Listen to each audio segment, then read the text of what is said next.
Arakan army নিয়ে বিপাকে পড়েছে বাংলাদেশের অন্তর্বর্তী সরকার। জান্তা সরকারের সাথে বৈঠক করায় বাংলাদেশ সরকারকে চিঠি দিয়েছে মিয়ানমারের সশস্ত্র এই বাহিনীটি। এই চিঠিতে জুড়ে দিয়েছে 7টি শর্ত। এর মধ্যে 3টি শর্ত বেশ কঠিন। আবার আরাকান আর্মিকে সহায়তা দিতে বাংলাদেশের ওপর দিয়ে একটি করিডোর চেয়ে বসেছে আন্তর্জাতিক সংস্থাগুলো। এ নিয়ে আলোচনার জন্য ঢাকায় এসেছে 2 মার্কিন উপসহকারী পররাষ্ট্রমন্ত্রী। আরাকান আর্মি একদিকে বাংলাদেশ সরকারের কাছ থেকে সাহায্য চাইছে, অন্যদিকে বুদ্ধিজঙ্গে রোহিঙ্গাদের মেরে বাংলাদেশে পাঠিয়ে দিচ্ছে। ফলে পরিস্থিতি ক্রমশই জটিল হচ্ছে বাংলাদেশের জন্য। চলুন যাওয়া যাক বিশ্লেষণ। বিমস্টেক সম্মেলনের ফাঁকে সাইডলাইন বৈঠকে বাংলাদেশের সাথে মিয়ানমার জান্তা সরকারের রোহিঙ্গাদের ফিরিয়ে নেওয়ার বিষয়ে আলোচনা হয়েছিল। এই বৈঠক নিয়ে আরাকান আর্মি এবং আরাকান আর্মির রাজনৈতিক সংগঠন ইউনাইটেড লিগ অফ আরাকান বা ইউএলএ 13 এপ্রিল বাংলাদেশের অন্তর্বর্তী সরকারকে একটি চিঠি দিয়েছে। আরাকান আর্মি বলেছে, মিয়ানমারের স্টেট অ্যাডমিনিস্ট্রেশন কাউন্সিল বা এসএসসি এর মিয়ানমারের সীমান্ত অঞ্চলগুলোর উপর কোনো নিয়ন্ত্রণ নেই। তাই মিয়ানমারের জান্তা সরকার যতই বলুক না কেন, বাংলাদেশ সরকারের পক্ষে রোহিঙ্গাদের ফেরত পাঠানো সম্ভব হবে না। সূত্রগুলো বলছে, চিঠিতে আরাকান আর্মি ও ইউএল এর পক্ষ থেকে 7টি শর্ত দেয়া হয়েছে। এর মধ্যে 3টি বিষয়ে তাদের যে অবস্থান তা হলো রোহিঙ্গাদের ফেরত পাঠানো এবং এই অঞ্চলে নিরাপত্তা ও স্থিতিশীলতার বিষয়ে বাংলাদেশের অন্তর্বর্তী সরকারকে ভাবিয়ে তুলেছে। প্রথমটি হলো, আরাকান আর্মি তাদের চিঠিতে রোহিঙ্গাদের বলেছে বাংলাদেশের চট্টগ্রামের মুসলিম শরণার্থী।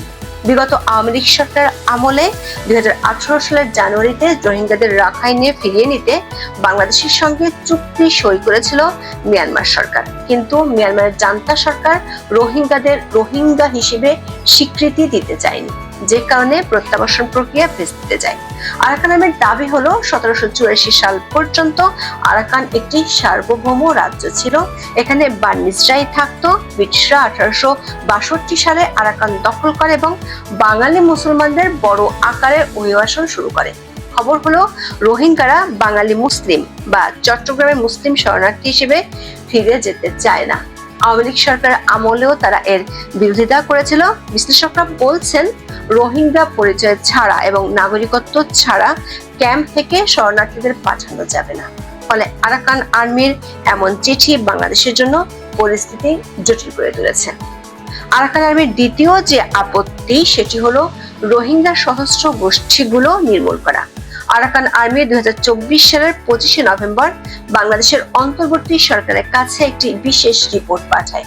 সেই রিপোর্টে তারা রোহিঙ্গাদের 3টি সশস্ত্র সংগঠনের কথা উল্লেখ করে। সংগঠনগুলো হলো রোহিঙ্গা সলিডারিটি অর্গানাইজেশন বা RSO, Arakan Rohingya salvation army বা আরসা এবং আরাকান রোহিঙ্গা আর্মি বা এআরএ। এছাড়া 2023 সালের ফেব্রুয়ারির এক রিপোর্টে বাংলাদেশের কক্সবাজার ও টেকনাফ ক্যাম্পগুলোতে আরো ছোট ছোট 11টি সশস্ত্র গোষ্ঠী থাকার কথা বলা হয়েছিল। এই রিপোর্টটি ছিল আবার বাংলাদেশের প্রতিরক্ষা মন্ত্রণালয়। এদের মধ্যে 5টি গ্রুপই হলো ডাকাত দল এবং এরা নিয়মিতই রোহিঙ্গা ক্যাম্প ও নাফ নদী থেকে জেলেদের অপহরণ করে। একাধিক সূত্র বলছে, আরাকান আর্মির দাবি হলো রোহিঙ্গাদের সশস্ত্র গোষ্ঠীগুলোকে পুরোপুরি শেষ না করা পর্যন্ত কোনো ধরনের প্রত্যাবাসন শুরু করা যাবে না। বাংলাদেশ সরকার আরসা প্রধান আতাউল্লাহকে গ্রেপ্তার করেছে, কিন্তু আরসা গত 4 এপ্রিল নদীর উপর হামলা চালিয়ে 4 জনকে মেরে ফেলেছে। সূত্রগুলো বলছে, আরাকান আর্মি বাংলাদেশ সরকারের কাছে রোহিঙ্গা সশস্ত্র গোষ্ঠী নেতা দিল মোহাম্মদকে গ্রেপ্তার ও তাদের হাতে তুলে দেওয়ার দাবি জানিয়েছে। আরাকান আর্মির অভিযোগ, রোহিঙ্গা সশস্ত্র গোষ্ঠীগুলো আরাকানকে আরকানিস্তান বানাতে চায়।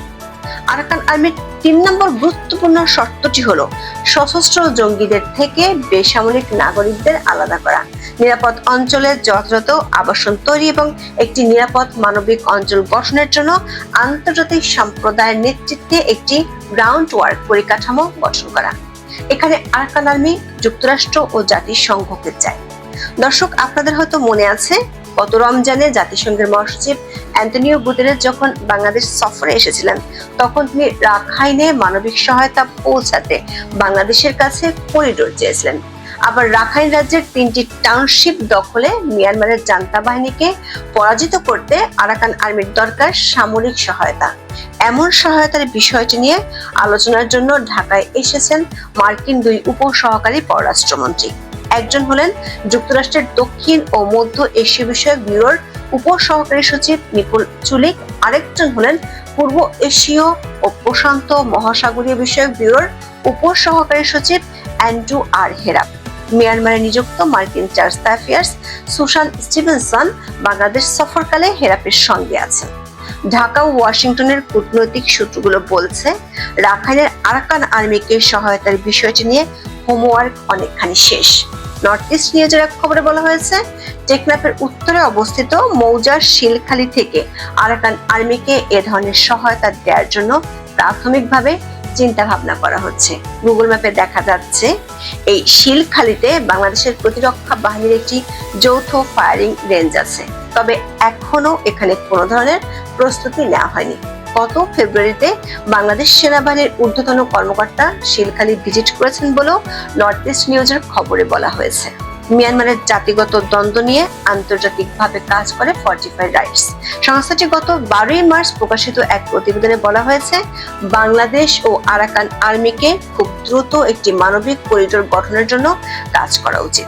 আরাকান আর্মি সূত্রে জানা গেছে, আরাকান রাজ্যে মোট টাউনশিপ আছে 17টি। এর মধ্যে 14টি আরাকান আর্মির দখলে। মাত্র 4 মাসের মধ্যে 9টি টাউনশিপ দখল করেছে আরাকান আর্মি। বাকি 3টি দখল করতে পারলে ইউনাইটেড লিগ অফ আরাকান রাজ্যটিকে নতুন স্টেট হিসেবে ঘোষণা দিতে পারবে। এই 3টি রাজ্য হলো সিতওয়ে, কুয়াকফু ও মুনান। এর মধ্যে সিতওয়ে সবচেয়ে বড় এবং এটি একটি বন্দর যেখান দিয়ে সমুদ্রপথে মিয়ানমারে ঢোকা যায়। এই সিতওয়ে এবং কুয়াকফু দিয়ে আছে চীনের স্পেশাল অর্থনৈতিক জোন। সূত্রগুলো বলছে, মিয়ানমারের চীনের প্রভাব ঠেকাতে যুক্তরাষ্ট্র চায় আরাকান আর্মি এই 3টি টাউনশিপের দখলে নিক।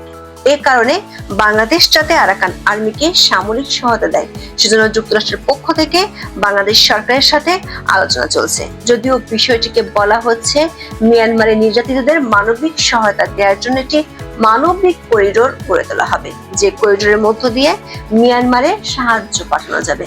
কিন্তু আন্তর্জাতিক সংস্থাগুলোর রিপোর্টে বলা হচ্ছে, মিয়ানমারের জান্তা সরকার এই সিতওয়ে পোর্ট দিয়ে কোনো ধরনের সাহায্য ঢুকতে দিচ্ছে না।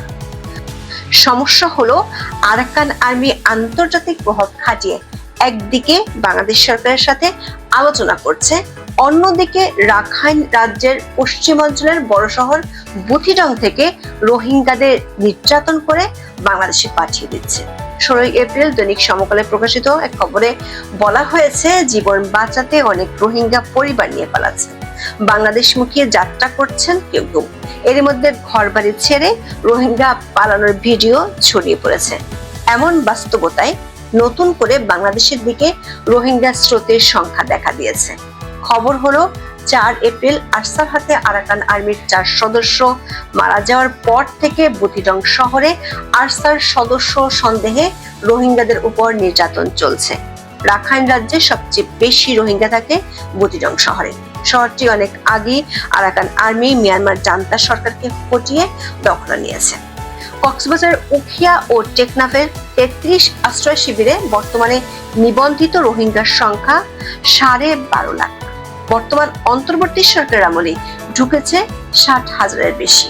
বাংলাদেশের বর্তমান রাজনৈতিক ও দক্ষিণ এশিয়ার আঞ্চলিক পরিস্থিতি বিবেচনা করলে আরাকান আর্মির শর্তগুলো এবং যুক্তরাষ্ট্র ও জাতিসংঘের প্রস্তাব মানা বাংলাদেশের অন্তর্বর্তী সরকারের জন্য বেশ কঠিন। আজ এ পর্যন্ত। সবাই ভালো থাকুন, সুস্থ থাকুন, নিরাপদে থাকুন। দেখা হবে আগামী পর্বে।